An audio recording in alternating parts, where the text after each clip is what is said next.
So welcome to SiVlog School of Driving episode 2. I've just got the bonnet up, or released.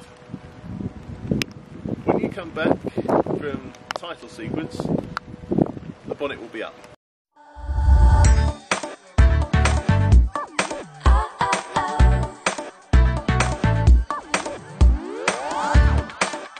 Okay, so there's a couple of things that I'll be showing in this occasion, and they're both to do with important things to do with the engine.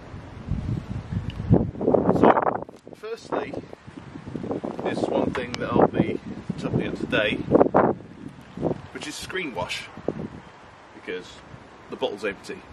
Now, the location of the screen wash reservoir will vary depending on the car. In this case, it's right by the offside front headlight. It's concentrated, so it'll need water added. But there we go. That's that topped up. The next one is to do with oil. Now, there's a simple way of checking the engine oil.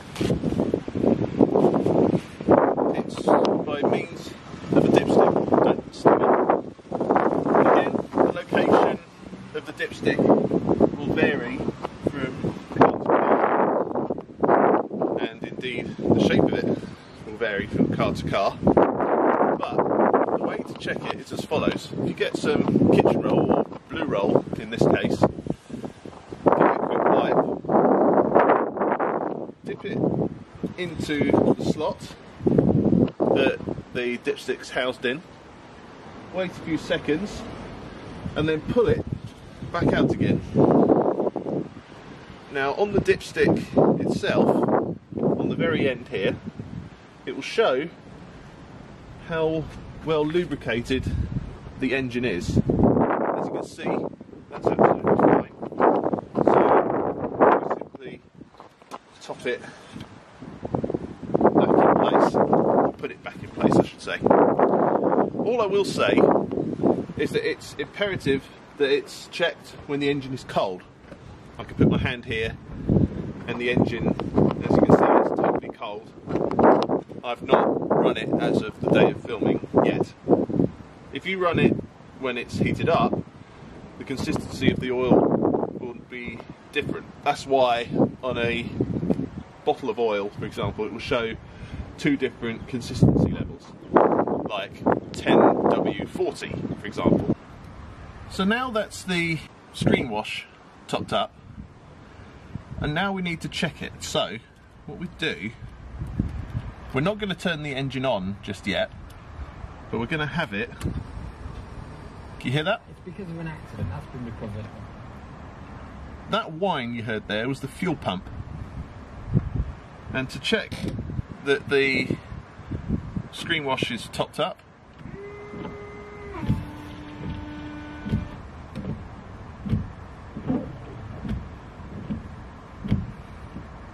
before I go any further, I just need to explain. So in every car, they will have an indicator stalk and a wiper stalk. Now, depending on the age of the car and where the car was built, it will vary in terms of which side will be which.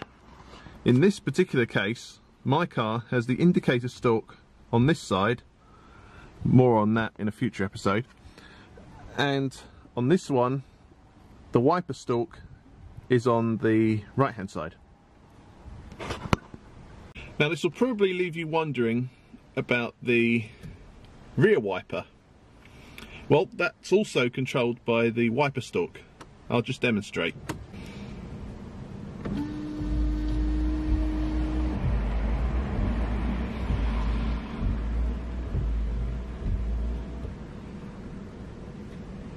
There you go. For the most part, I should say it's not really necessary to worry about the rear wiper as much as the front one. And that's because most of the time you're looking ahead when you're driving, you're not driving facing backwards. So for the most part, you won't need to worry about it as you approach your first lesson, unless you're unlucky enough to have your first lesson in torrential rain. And next we come to what, for me at least, when I was in the same position as you are, the most daunting thing when it comes to learning to drive: actually getting the engine going. Now you might think that starting the engine is simply a case of turning the key. But is it? Because think what would happen if you're unlucky enough to start the engine with the car in gear. What will it try and do? It will leap forwards if it's in first gear, for example, or backwards if it's in reverse gear.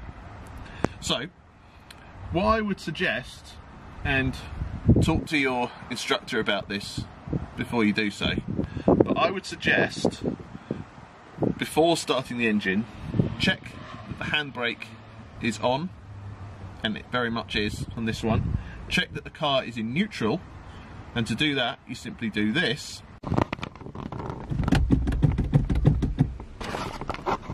Move the gear lever from side to side, check it's not in any gear, and then turn the key to start the engine. Now there's different phases to starting the engine. So first click doesn't do anything. Next click arms the electrical system, and then lastly, that's what starts the engine. And as you can hear, the engine is now running, as if it needed any further. So that's it for episode 2 of SiVlog's School of Driving. In the next one, I'll be discussing driver comfort and visibility. Until episode 3, everyone, I'll see you soon.